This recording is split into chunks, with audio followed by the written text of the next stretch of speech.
All right. Oh, good. I've got an English person. Let me ask you something. I've been asking the Scots. Go for it. What's the difference?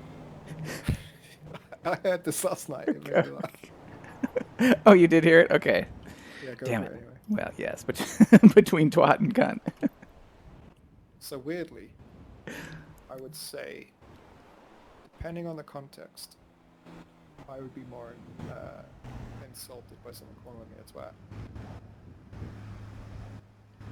So like, obviously, cunt is like a much more severe word for most people.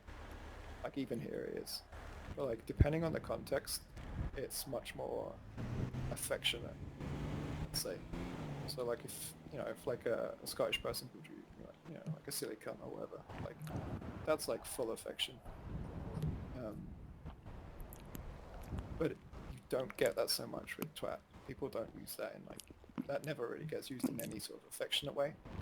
Right. So it's always negative.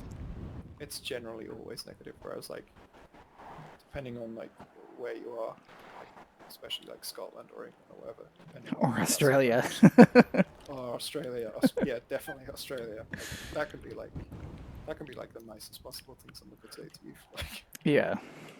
Like when I've only really been like involved with like Scottish Twitch for like maybe like 2 or 3 years. But, like being referred to as a good cunt is like possibly the best compliment you can get out of anybody.